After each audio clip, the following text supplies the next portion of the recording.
C'est vrai, c'est juste, mais est-ce que je le crois suffisamment pour profiter pleinement de toutes les promesses que Dieu m'a faites? Est-ce que j'en suis conscient au point d'obéir à tout ce qu'il me demande, et particulièrement dans ce qu'il me propose de vivre dans son Église, son Église. J'aimerais m'arrêter donc, par rapport à la campagne que j'ai partagée tout à l'heure, sur l'un des premiers points, la notion de l'unité. Être unis en Christ. Et à travers l'Église, nous allons voir que cette unité fait partie du projet que Dieu a pour nous à travers son Église. L'Église, c'est l'un des plus beaux projets de Dieu.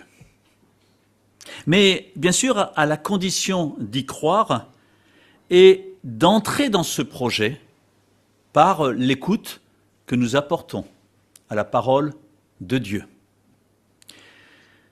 Alors c'est vrai que si nous sommes là ce matin uniquement parce que ce qui était important pour moi, c'est d'être sauvé, et le reste secondaire, il est très probable que ce message n'aura pas beaucoup d'intérêt pour vous. Mais si le projet de Dieu, à travers l'Église, nous interpelle, alors le message de l'Évangile prendra toute sa dimension qu'il souhaite avoir dans notre vie de tous les jours, et particulièrement à travers l'Église.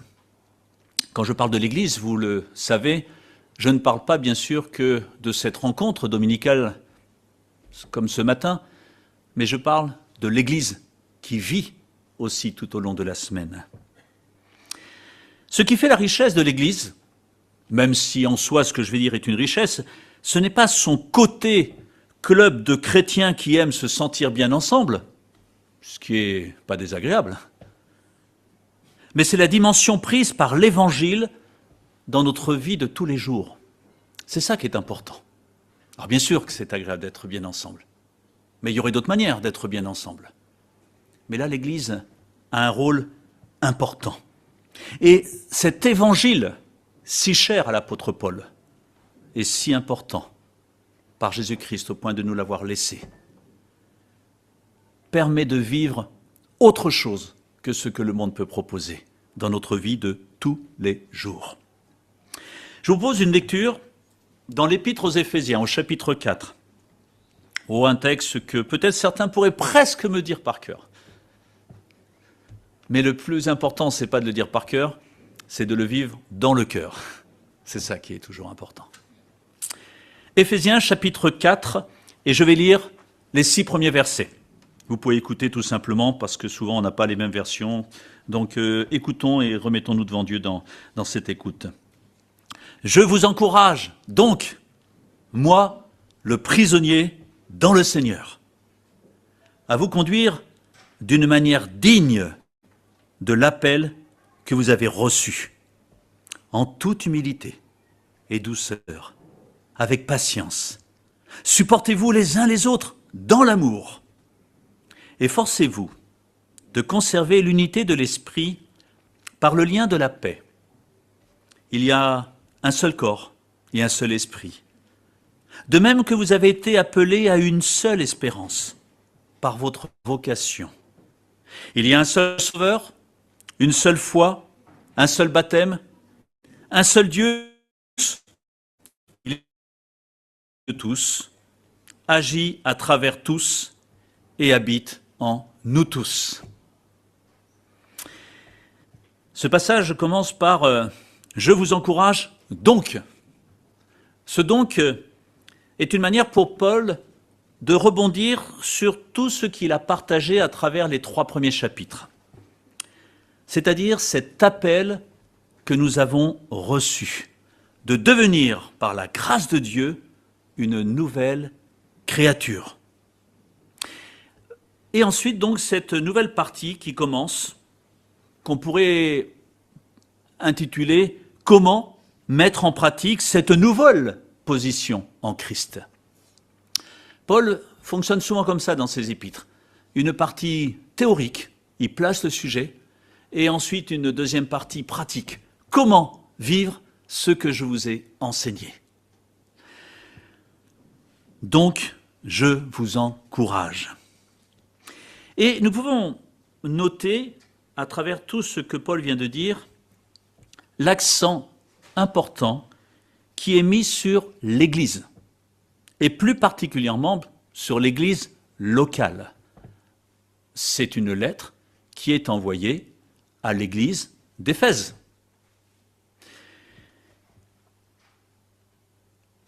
Je vous encourage. C'est le terme parakaleo. Ça ne vous dit pas beaucoup plus, je suppose. Mais cette notion de « je vous encourage » est bien plus fort qu'un simple encouragement.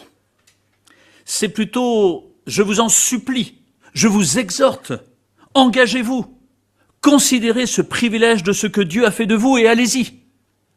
Cette notion de « donc je vous encourage », c'est avec tout ce que je viens de vous rappeler, tout ce que l'Évangile nous apporte. Alors mes amis, allez-y, foncez. C'est plus qu'un simple encouragement.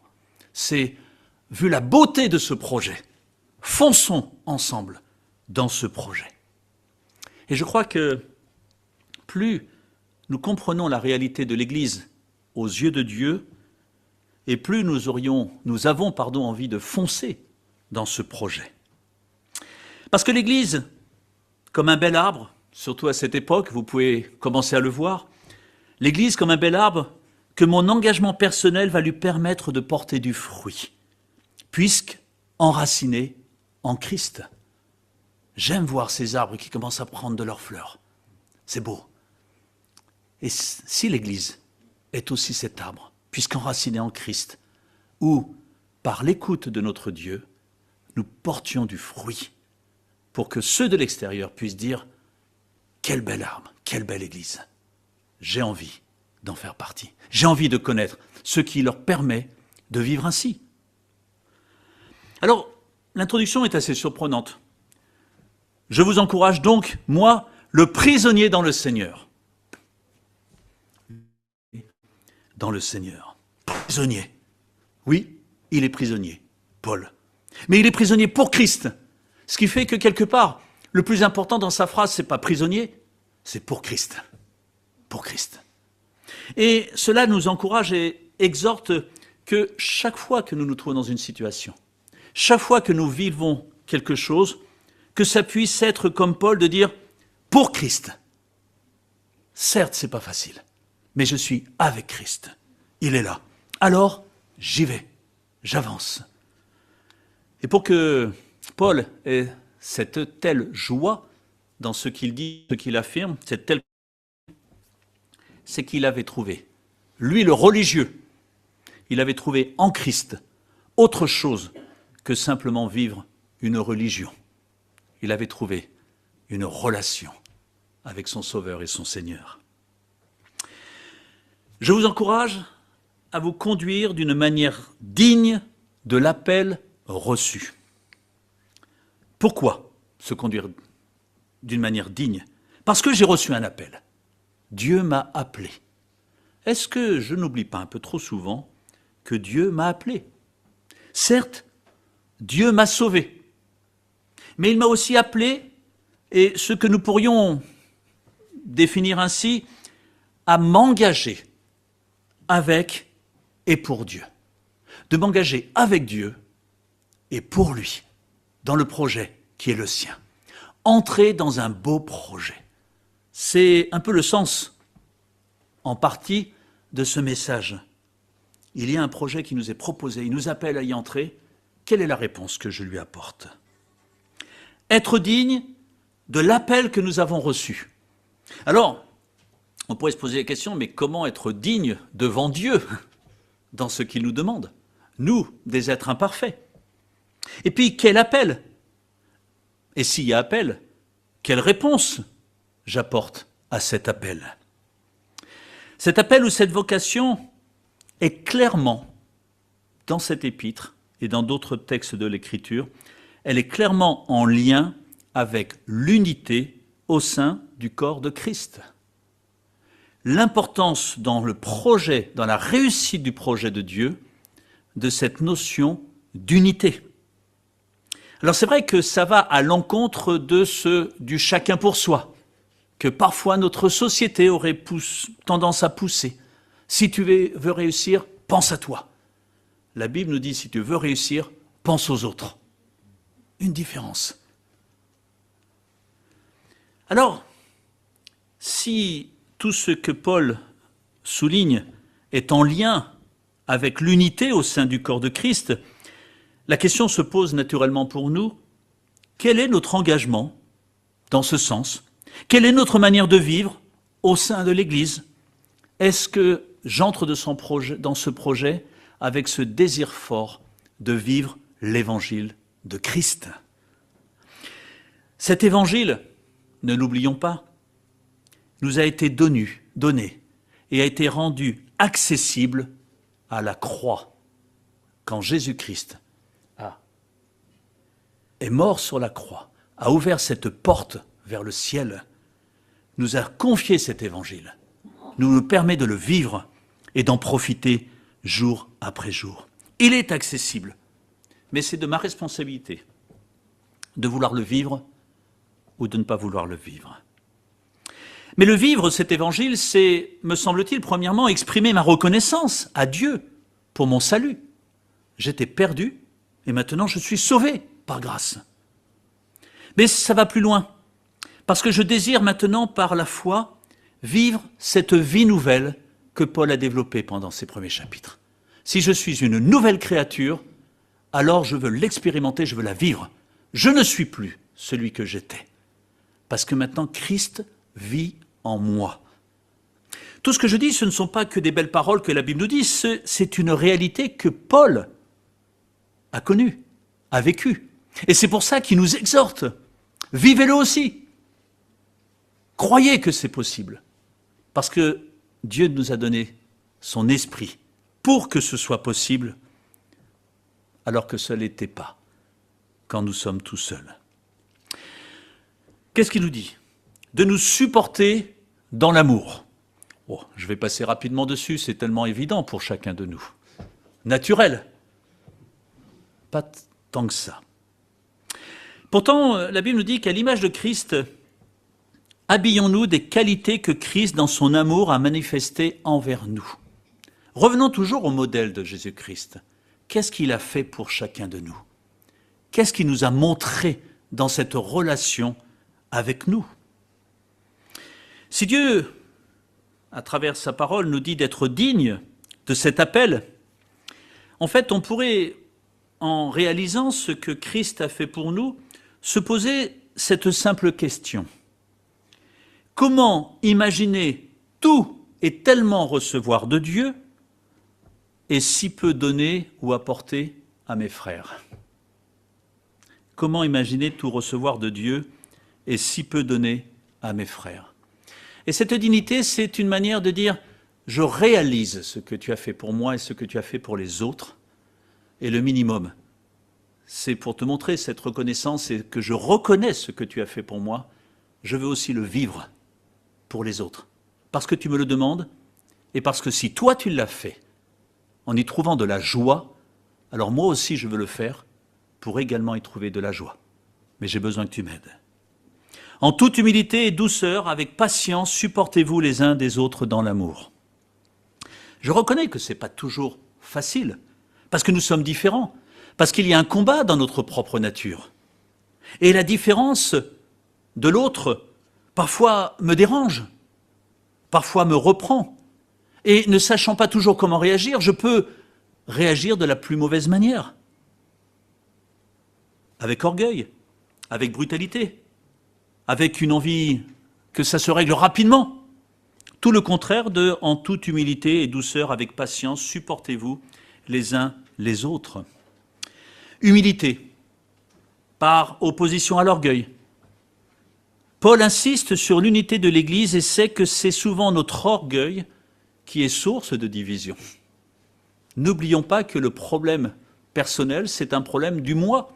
Moi, est mis en avant par notre société. Et Paul, bien sûr, notre Dieu, c'est que c'est souvent ça qui pose problème et qui donne des divisions. Si je veux être digne de l'Église, dont Christ est le chef, alors, à l'image de Christ qui s'est abaissé jusqu'à moi, que j'apprenne à obéir et à me soumettre également à ce Christ, en acceptant les faiblesses des autres, apprenant à répondre avec douceur. Tout le contraire d'un désir d'imposer avec force à notre frère ce que je pense. Parce que parfois, je n'en suis pas si convaincu que ça, que j'ai besoin pour me le prouver, de le dire plus fort à l'autre. Mais n'oublions pas une chose, c'est qu'au même titre que Christ est mort pour moi, Christ est mort pour le frère qui est devant moi également, et qu'il aime également. Paul insiste sur le fait, sur l'importance de savoir maîtriser ses émotions, ses réactions. La maîtrise de soi est l'une des composantes du fruit de l'esprit. Ce qui veut dire que ce que je ne suis pas capable de faire, mais si je désire le vivre par obéissance à Dieu, l'Esprit de Dieu est là pour m'aider. Je dis souvent que le Saint-Esprit est cette puissance pour pallier à ma faiblesse, parce que c'est la présence de Dieu en moi.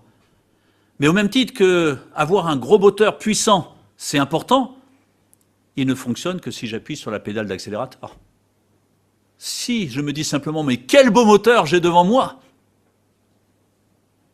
mais que j'y prête pas plus attention, en n'entrant pas dans ce projet d'accélérer, alors je ne profiterai pas de toute cette puissance. Et parfois, il vaut mieux dans ce cas-là avoir un petit moteur et appuyer sur l'accélérateur qu'un gros moteur et rester sur place. Mais la vie chrétienne, c'est un peu la même chose. Si je veux entrer dans le projet de Dieu, si je veux vivre ce que Dieu me demande, et que son esprit est là pour m'aider et me donner la puissance nécessaire, il me faut le décider et de dire « Ok, j'avance avec toi ». Parce que savoir qu'il est là et ne pas en profiter, ça ne sert pas à grand-chose. On reste dans un rêve, mais ce qui est incroyable et merveilleux pour Dieu, c'est que dans ce qu'il nous promet, le rêve devient réalité. Mais à condition de le vouloir et de faire confiance à Dieu. Paul insiste donc sur ce point. Maîtrisez ses émotions parce que quelque part je vous en donne la capacité. Je suis là pour vous aider. Et je vais vous aider parce que je sais que ce n'est pas facile. Je sais que de par vous-même, vous n'y arriverez pas. Mais déjà, je vous ai montré mon amour en mourant sur une croix à votre place. Sachez que je vais continuer à vous aimer et à montrer cet amour. Parce que je vous aime vraiment. Ne l'oubliez pas, je vous aime, nous dit Dieu. Et combien de fois il doit nous le rappeler? La seule chose que je pourrais imposer aux autres, c'est quoi? C'est mon amour. Le reste, non, parce que je dépends totalement de Dieu. Mais par contre, mon amour, cet amour que Dieu m'a donné, j'ai envie de le partager et de le montrer aux autres. Et puis la patience, dont il est parlé également ici, est une belle réponse que j'apporte à Dieu pour lui montrer que c'est lui seul que j'ai choisi, et non mon moi. Ce qui me permet d'attendre, de me retenir, de m'abandonner à lui, de tout supporter, comme il nous l'a dit. Parce que toi, Dieu, tu m'as supporté avec patience, et tu me supportes encore. Et Seigneur, je veux aussi apprendre cette patience, de me dire que ce que tu as fait pour moi, j'ai envie aussi de l'apprendre pour les autres. Et de ne pas me fatiguer à vouloir tout de suite.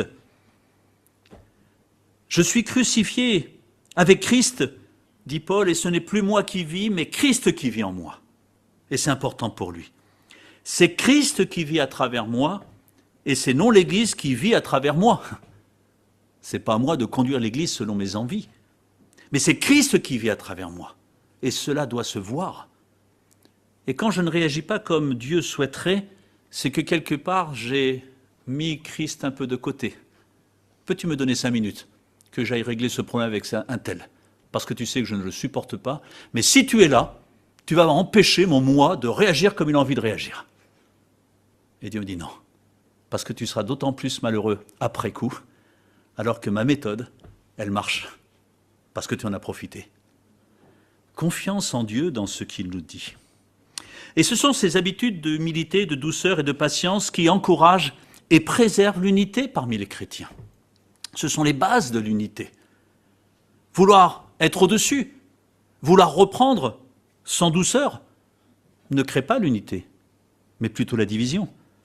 Et Dieu nous dit, mais c'est tellement beau l'unité, parce que c'est mon projet, c'est pas ton projet, c'est le mien. Et dans ce projet, je te permets ainsi de profiter pleinement de toutes mes bénédictions et de cette joie de vivre l'Évangile. Et il est dit, dans le texte que nous avons lu, ça peut être surprenant, de conserver l'unité de l'esprit. Efforcez-vous de conserver l'unité de l'esprit par le lien de la paix. Il y a donc un effort. Efforcez-vous. Faites cet effort. Avec l'aide de Dieu. Conserver, ça veut dire que je le possède. Je ne peux pas conserver quelque chose que je n'ai pas. Mais par contre, quand je l'ai, Dieu m'encourage à le conserver. Ça veut dire que si je comprends tout simplement ce qui est dit, c'est que cette unité de l'esprit, par le lien de la paix, elle m'a été confiée, elle m'a été donnée. Et donc la question pour moi, c'est qu'est-ce que j'en fais? Est-ce que je fais cet effort de conserver parce que venant de Dieu, je considère que c'est bien? Ou est-ce que quelque part, il y a des choses plus importantes pour moi qui fait que, on verra Seigneur après, cette notion de conserver, parce que ça me dérange un peu dans ma vie de tous les jours. Conserver ce que Dieu nous a donné par le lien de la paix. Paul admet que nous puissions être en désaccord. Eh oui. Mais la paix doit dépasser ce désaccord comme étant le critère le plus important, puisque donné par Dieu lui-même. Oui, on peut être en désaccord. Mais c'est secondaire par rapport à tout ce que Dieu nous a donné, à cette unité, parce que c'est le plus beau. Pouvons-nous négliger un cadeau qui nous vient de la part de Dieu?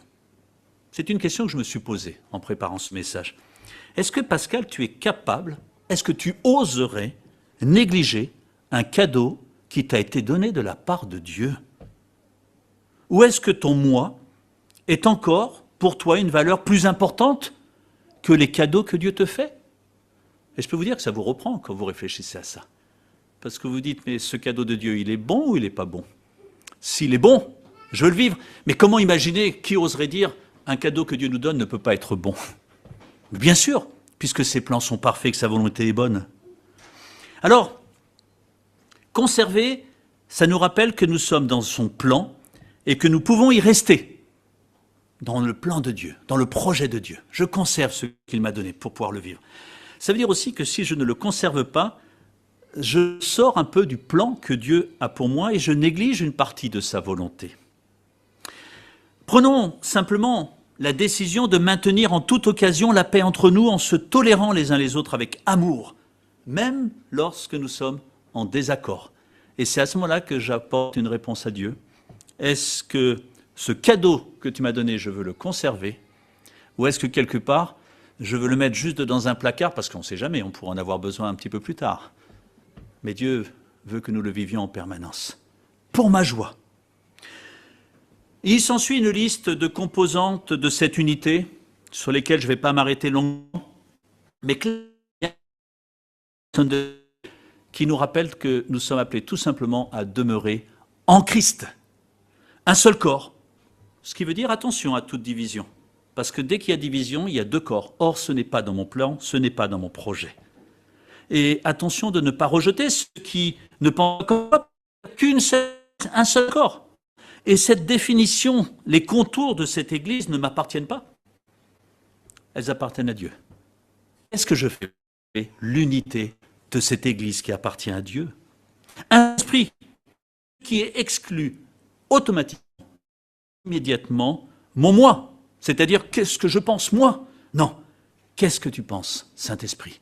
Dieu, dans ma vie. Un seul esprit. Et il ne peut pas avoir deux opinions différentes. Donc, si je suis en désaccord avec mon frère, peut-être me remettre devant Dieu en disant, est-ce que ce point où on est en désaccord est-il si important devant Dieu? Ou est-il à mettre de côté? Parce que le plus important, c'est cette unité. en toi. Une seule espérance. Notre espérance est-elle pour mon statut d'aujourd'hui, quelle est la place que je vais pouvoir avoir, ou celle merveilleuse d'intégrer le royaume de Dieu pour l'éternité. Voilà mon espérance. Vivre pour l'éternité en présence de Dieu. C'est ça mon espérance, il n'y en a pas d'autre. Un seul Seigneur, un seul chef, une seule référence, là où parfois on aimerait qu'il y ait plusieurs chefs, parfois en l'occurrence, parfois moins, un petit peu. Mais non, il y a un seul chef, un seul Seigneur. Donc une seule écoute. Le seul que je dois écouter, c'est Dieu, sa parole. Une seule foi, ancrée en Jésus-Christ. Rien d'autre ne pourra me sauver, rien d'autre ne pourra m'apporter cette joie de vivre l'Évangile que celui qui en est l'auteur, Jésus-Christ qui est mort sur une croix et qui a remporté la victoire. C'est en lui que je veux placer ma foi, et en lui seul. Pas d'autre Dieu devant ma face. Un seul baptême. Nous sommes tous soumis à la même grâce. Je suis au même privilège de sa grâce que les autres, pas plus, pas moins. Je lui dois tout, et il m'a tout donné. Et ce baptême représente que j'y crois, et que je veux adhérer à tout ce que Dieu veut me donner. Un seul Dieu est Père de tous. C'est une telle évidence. Tous, enfants de Dieu, pour ceux qui croient. Tous égaux devant le Père. Un seul Père, une seule tête. Nous sommes redevables devant lui seul. Alors si j'entre dans son projet, c'est devant Dieu que je me trouve. Seigneur, qu'attends-tu de moi? Que veux-tu que je fasse? Pour terminer, le verset 6, Dieu, il est au-dessus de tous, agit à travers tous et habite en nous tous. Et tous ces points nous relient à Dieu. L'unité de l'Église, elle est en lui, par lui et pour lui. Ce qui signifie tout simplement que je dois prendre du temps avec lui. Ce n'est plus moi qui vis, c'est Christ qui vit en moi. Parce que voilà, il est au-dessus de tout, il agit à travers tous et il habite en nous tous, donc aussi à travers moi, pour son Église. Nous pouvons nous demander ce que Dieu attend de nous, d'un point de vue pratique, de notre présence dans l'Église. Je dirais simplement deux choses. Dépendre de Dieu en demeurant en sa présence et en désirant chaque matin, Seigneur, encore un jour où j'ai besoin de toi et encore un jour où tu es là. Alors Seigneur, quel privilège. Merci d'être avec moi.